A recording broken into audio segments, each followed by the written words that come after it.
दम मुंह तोड़ जवाब दिया जाएगा। इसमें कोई दो राय की नहीं है। अगर माफी नहीं मांगते हैं तो उनका हिसाब होगा, अमित शाह का भी हिसाब होगा, प्रधानमंत्री का भी हिसाब होगा। हम लोग डरने वाले थोड़ी हैं, हम लोग ईंट से ईंट बजा देंगे उनकी। आज देख ही रहे हैं माहौल क्या है। नमस्कार दोस्तों, आप देख रहे हैं MBT न्यूज सी। दोस्तों, आज हम फिर जे के एडवोकेट चंद्रशेखर जे के आर्या से जे के मिले हुए हैं और देश में जिस तरीका से संसद सत्र जे के समाप्त हुआ शीत सत्र का, और उसके बाद अमित शाह जी जिस तरीका से जे कि बाबा साहब का अपमान किए हैं, इससे जे कि हम रिलेटेड जे कि बातें जे कि पूछना चाहते हैं कि क्या ये देश में इस तरीके का जे कि बदनामी, इस तरीके का अपमान करना जे कि सही है, वो भी गृह मंत्री रहते हुए अमित शाह जी का। सबसे पहले करुणा के सागर तथागत गौतम बुद्ध के श्री चरणों में श्रद्धा का पुष्प अर्पित करता हूँ। बहुजन समाज में जन्मे संतों गुरुओं सभी महापुरुषों को श्रद्धा का पुष्प अर्पित करता हूँ। विशेषकर बाबा साहब डॉक्टर भीमराव अंबेडकर, मान्यवर साहब कांशीराम, ज्योतिबा फूले। अभी कल ही के दिन बाबा संत गाडगे जी का पुण्यतिथि बीता है, उनको भी मैं नमन करता हूँ। और MBT न्यूज के देखने वाले, चाहने वाले, सुनने वाले सभी को धन्यवाद और जय भीम पेश करता हूँ। सर, मेरा जो कि सवाल है कि जो अमित शाह जी गृह मंत्री हैं, देश के जो कि एक ऐसे जो कि मंत्री हैं, और वो जो कि बाबा साहब का जो कि अपमान करते हैं और विपक्ष के नेताओं को जो है कि ज़बरदस्ती केस करा दिया जाता है, फंसा दिया जाता है, जिस तरीके से राहुल गांधी को फंसा दिया गया है, इस पर जो कि आप क्या कहेंगे सर? देखिए, इस पर तो हमें कहना ना, कांग्रेस और भाजपा दोनों एक ही सिक्के के दो पहलू हैं। ना बाबा साहब का सम्मान कांग्रेस ने किया अपने काल समयों में, अपने सत्ता जिस समय सत्ता में थी, और ना भाजपा कर रही है। अगर जब बाबा साहब का सम्मान कांग्रेस ने नहीं किया तो उसकी हाल आप देख रहे हैं, वैसे ही अगर भाजपा वालों ने, अमित शाह हो या प्रधानमंत्री हो, अगर सम्मान बाबा साहब का नहीं होगा तो उन लोगों का हिसाब कांग्रेस से बदतर होगा। और इसी 27 चुनाव में प्रदेश और आने वाले चुनावों में भाजपा को मुंह खाना पड़ेगा। सर, जे कि वीर सावरकर का जिक्र जे कि किया जा रहा है भारतीय जनता पार्टी की तरफ से, मैं जहां तक जानता हूं कि वीर सावरकर एक ऐसा शख्स था जो अपने आप को बचाने के लिए देश का जे कि सर्वस्व जे कि खुफिया बातें जे कि अंग्रेज को जे कि बता दिया, और उसे वीर लगाकर और बाबा साहब का अपमान जे कि अंबेडकर मैं समझता हूं कि अंबेडकर को भगवान से ज़्यादा जो है कि माना जा रहा है, या फिर जो कि बाबा साहब को दबाने का जो कि प्रयास किया जा रहा है सर? ना बाबा साहब दबने वाले हैं, हमारे नायक को जितना दबाओगे उतना उभरता जाएगा। हमारे नायक दबने वाला थोड़ी है। और हमारी मुक्ति, बहुजन समाज का मुक्ति, बहुजन दलित पिछड़ा अल्पसंख्यक की मुक्ति किसी देवी और भाग्य भगवती से नहीं, हमारी बाबा साहब डॉक्टर भीमराव के लिखित दस्तावेज से मिली है। सर, जे कि डॉक्टर भीमराव अंबेडकर के बारे में जे कि कहा जा रहा है कि जितने बार जे कि अंबेडकर का नाम ले रहे हैं, अगर उतना ज़्यादा जे कि नाम जे कि भगवान का लिया जाए तो 7 जन्मों में स्वर्ग मिल जाता। क्या जे कि 22% जे कि दलित जे कि समाज के लोग हैं, उनको जे कि भगवान ने जे कि क्या दिया है सर, जे कि मैं जानना चाहता हूँ।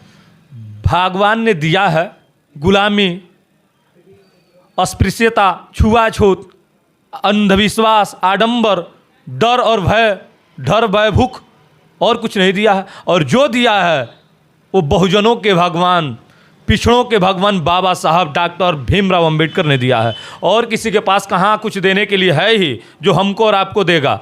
जब अपनी सेवा, अपनी वातावरण शुद्ध और साफ नहीं कर सकता है, वो क्या हमको कुछ दे देगा? क्या पटना में उसके पास 5 कट्ठा ज़मीन है, 500 एकड़ ज़मीन है, 200-400 रुपए हैं करोड़, जो आपके यहाँ खाते में भेज देगा, आपको दे देगा? जब आप कर्म करेंगे तभी आपको मुक्ति मिलेगी। बाबा साहब ने कहा था कि शिक्षित बनो, संगठित बनो और संघर्ष करो, इसी से मुक्ति मिल सकती है। और हमारी भी एक नारा है, अब खूब पढ़िए और खूब कमाइए, या तो पढ़ाइए या तो कमाइए। कमाई से आपकी मुक्ति के द्वार खुलेंगी, और पढ़ाई करेंगे, शिक्षा आएगा तो आपको बुद्धि मिलेगा, और कमाई करेंगे तो आपको बल मिलेगा। 2 ही चीज़ों से देश पर राज कर सकते हैं। वीर भोगे वसुंधरा। दुनिया में राज वही करता है, या तो बलवान या तो बुद्धिमान। जिस तरीका से जो कि अपमान जो कि किया गया है, इसके बारे में जो कि आप जो कि गृह मंत्री को जो कि क्या कहना चाहेंगे सर?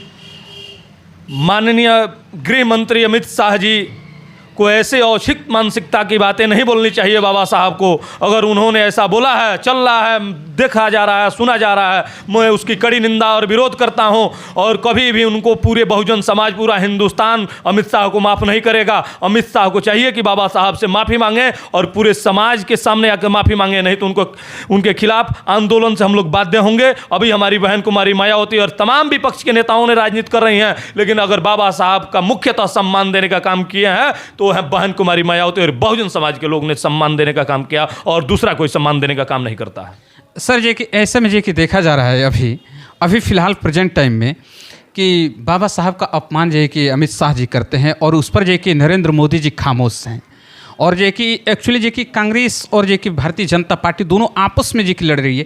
क्या ये मजबूरी बन गई है कि बाबा साहब का नाम लेकर दोनों लोग जो कि राजनीति करें, या फिर जो कि बाबा साहब का दोनों लोग जो कि जानबूझकर जो कि ऐसा जो कि टाल मटोल जो कि कर रहे हैं? सर, बाबा साहब इन दोनों पार्टियों के लिए जरूरी और मजबूरी दोनों बन गए हैं। इन लोगों के लिए जरूरी भी है और मजबूरी भी है, इसीलिए एक पहले अपमान किया और एक आज अपमान कर रहा है।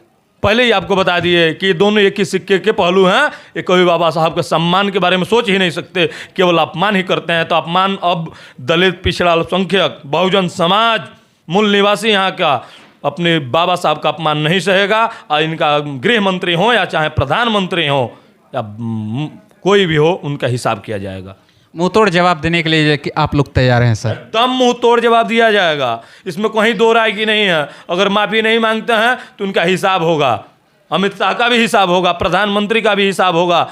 हम लोग डरने वाले थोड़ी हैं, हम लोग ईंट से ईंट बजा देंगे उनकी। आज देख ही रहे हैं माहौल क्या है। अगर नहीं चाहते हैं, अमित शाह माफ़ी नहीं मांगना चाहते हैं तो उनकी माफ़ी मांगना पड़ेगा। नहीं माफ़ी मांगते हैं तो उनके लिए हिसाब होगा उनका।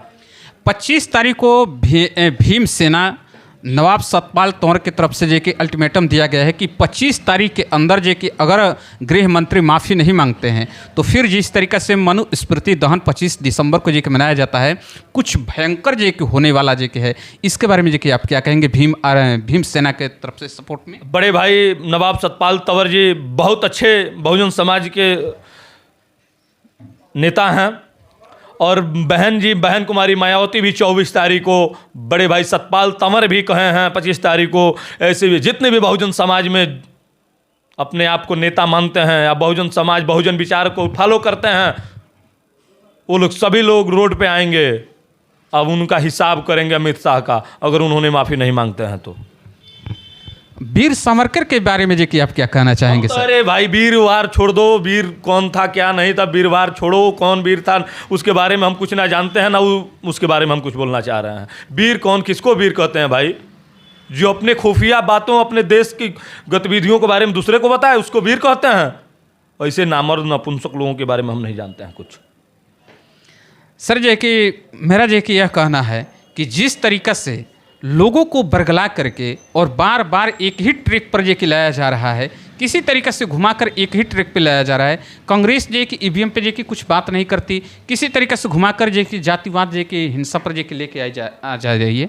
तो इसके बारे में जो कि आप क्या कहना चाहेंगे? सर, कांग्रेस हिंसा कर रही है, भाजपा भी हिंसक है, कांग्रेस भी हिंसक है। दोनों एक बाप के दो बेटे हैं। कभी वो राज करने के लिए कभी वो अपना कुछ करता है और कभी भाजपा कुछ करती है। केवल ये बहुजन समाज के 85% लोगों को मूर्ख बनाते हैं और कुछ नहीं करते हैं। चलिए, तो राजनीति की जा रही है कांग्रेस के द्वारा भी और भाजपा के द्वारा भी। भाजपा का ऐसे बोलना नहीं चाहिए। अगर भाजपा सम्मान नहीं करती है तो उसकी सम्मान हम लोग दिलाना जानते हैं कि कैसे सम्मान दिलाया जाएगा। चलिए सर जी कि आपसे जी कि मिल करके बहुत अच्छा लगा, और जिस तरीक़े से 25 तारीख को अल्टीमेटम दिया गया है, इस पर जो कि कितना जो कि बहुजन समाज के लोग जो कि खड़े उतरते हैं, यह देखने वाले जो कि विषय बनेगी। तब तक के लिए बहुत बहुत धन्यवाद सर।